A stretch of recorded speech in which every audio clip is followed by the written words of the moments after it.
In the past decade, the richest economies on Earth have absorbed tens of millions of new people. Borders opened wider. Visas multiplied. Planes landed every hour, carrying workers, students, families, refugees.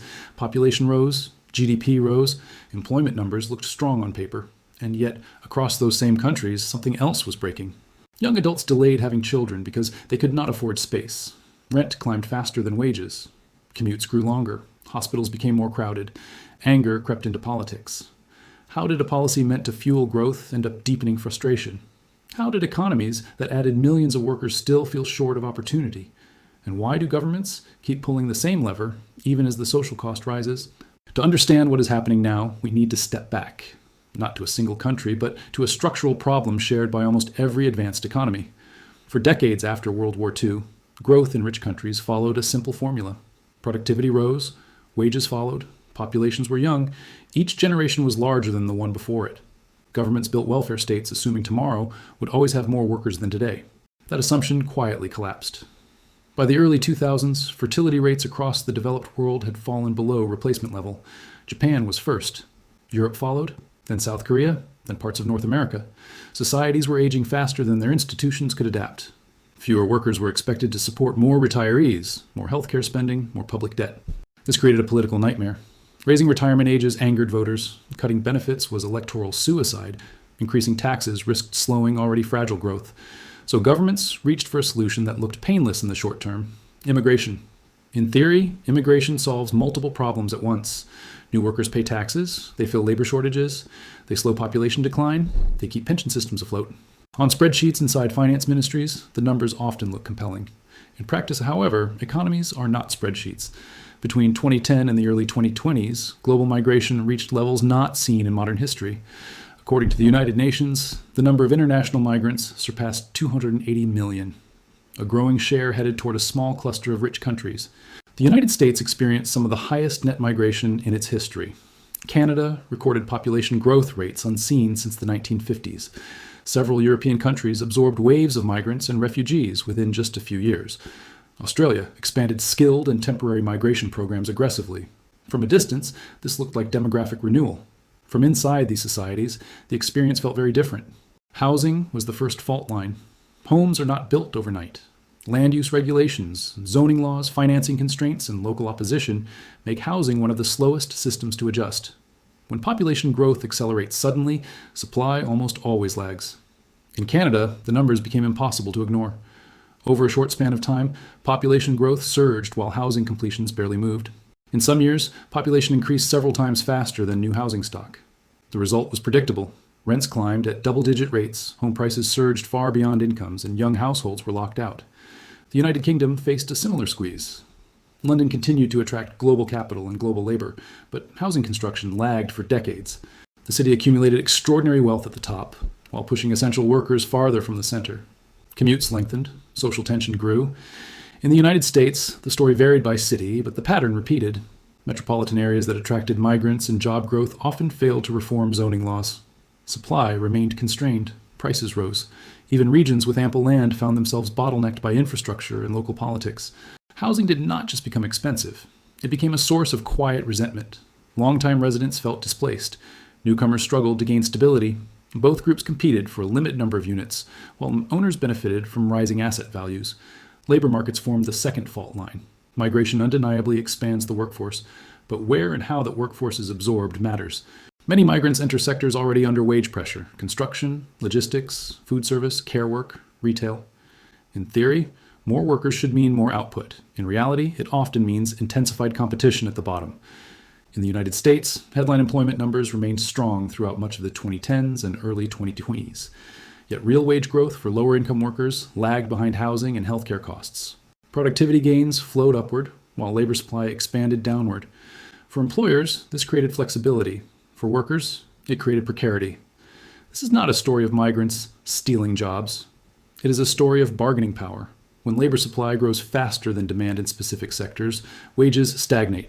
When housing costs rise at the same time, living standards erode even if employment remains high. Europe experienced a similar dynamic, layered with political complexity. Countries like Germany and Sweden absorbed large numbers of refugees in short periods. Integration took time. Training systems strained. Local services struggled to adapt. While long-term economic effects remain debated, short-term pressures were felt immediately in housing, education, and municipal budgets.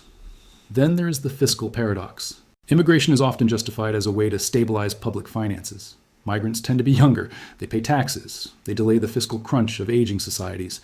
All of this is true in aggregate, but budgets are not managed in aggregate. They are managed locally. Schools, hospitals, transportation systems, and housing assistance programs operate at the city and regional level. When populations rise quickly, costs appear immediately. Tax contributions arrive gradually.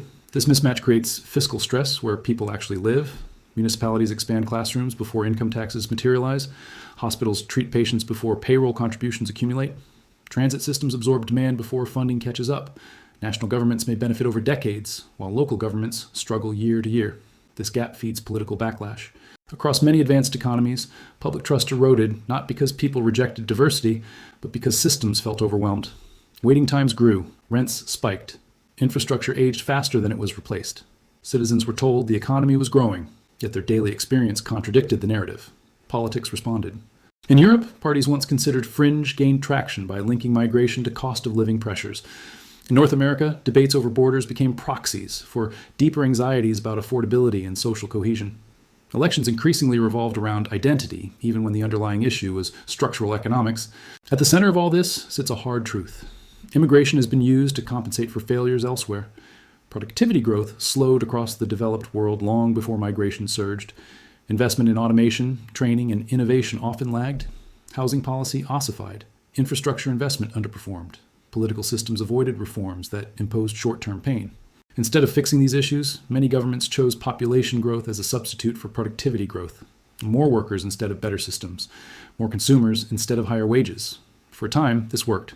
GDP expanded, debt ratios stabilized, corporate profits held up. But beneath the surface, pressure accumulated. Japan offers a revealing counterpoint. Faced with the same demographic collapse as the West, Japan chose a different path. Immigration remained limited. Labor shortages were addressed through automation, robotics, and process efficiency.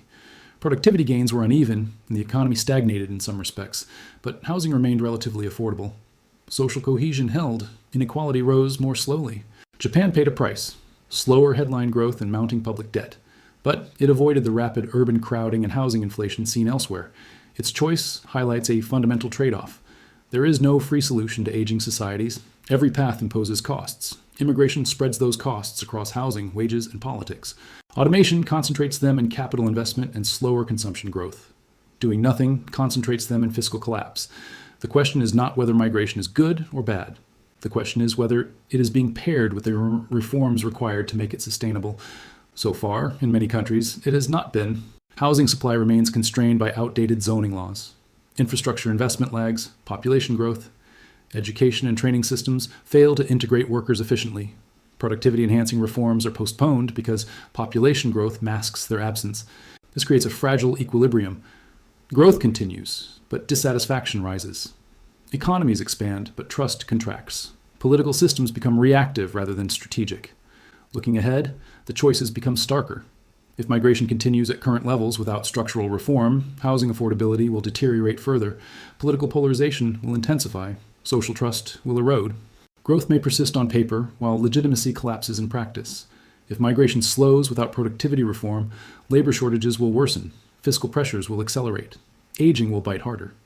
A third path exists, but it demands political courage. Align population policy with housing construction, match migration with infrastructure spending. Invest in productivity rather than masking its decline. Distribute the gains of growth more evenly. This is not a technical challenge. It is a governance challenge. At its core, the story of modern migration is not about borders. It is about systems. Systems that grew accustomed to easy solutions. Systems that postponed hard choices. Systems that now confront the limits of substitution. The migrant searching for opportunity and the young local unable to afford rent are not enemies. They are participants in the same experiment. An experiment where population growth replaced reform and where the bill is now coming due. The question facing advanced economies is no longer whether migration will continue. It almost certainly will. The real question is whether societies will finally fix the structures migration has been compensating for. Because if they do not, growth will keep rising, anger will keep spreading, and the promise of prosperity will continue to drift further out of reach for the people meant to benefit from it most. And history shows that when that gap grows too wide, systems eventually break, not quietly, but all at once. This necessitates a pivot toward what might be called the Great Rebalancing. For too long, the economic strategy of the West has relied on the hidden assumption that the supply of global labor is infinite. Policymakers have operated under the belief that no matter how expensive their cities become, there will always be a queue of willing workers at the border, ready to accept lower real wages for a shot at a better life. But this assumption is running on borrowed time. The demographic transition that emptied the cradles of Europe and East Asia is now spreading to the global South. Birth rates are plummeting in Latin America, India, and parts of the Middle East. The pool of mobile, working-age youth is not inexhaustible. As emerging economies develop and their own populations age, the desperate push factors driving migration will eventually soften, turning the current buyer's market for labor into a fierce global competition for talent. In that future, countries with broken housing markets and crumbling infrastructure will lose. Therefore, the only viable path forward forces advanced economies to confront the productivity crisis they have ignored. This is where the technological revolution, specifically in artificial intelligence and robotics, collides with demographic reality. For the past decade, cheap labor acted as a disincentive for capital investment. Why invest in expensive agricultural robotics or automated construction systems when low-wage immigrant labor is readily available? Why reform inefficient healthcare bureaucracy when you can simply import more nurses to plug the gaps? If migration creates a labor surplus at the bottom, it dampens the urge to innovate. The restriction of this easy growth lever, whether through political backlash or demographic reality, will finally force the hand of capital. We are likely to see a shift from labor-intensive growth to capital-intensive efficiency. This transition will be painful. It means that service sectors, restaurants, delivery, basic care, will become significantly more expensive as wages rise to reflect the true scarcity of labor. The era of cheap conveniences, subsidized by an underclass of precarious workers, may be coming to an end. But this inflation in the cost of services is the necessary price of a healthy society. High wages are a feature of a successful economy, not a bug. Ultimately, the metric of success must change. The obsession with aggregate GDP, the sheer size of the pie, has obscured the reality that the slices are getting thinner for the average citizen. A smaller or slower growing population, housed adequately and paid fairly, creates a more stable society than a booming population defined by tent cities and food banks. Governments must rewrite the social contract. This means zoning that prioritizes human habitation over asset appreciation. It means tax structures that reward work and innovation rather than land hoarding. It means accepting that a nation cannot be a gated community for the rich and a labor camp for the poor simultaneously. The warning lights are flashing across the developed world. The riots in Dublin, the populist surges in the Netherlands and Germany, and the polarization in the United States are not isolated events. They are tremors of a structural realignment. The choice is no longer between an open or closed world. The choice is between a managed transition to a high productivity, high wage equilibrium, or chaotic descent into social conflict where the economy grows, but the society collapses. The time for easy fixes is over. The time for building begins now.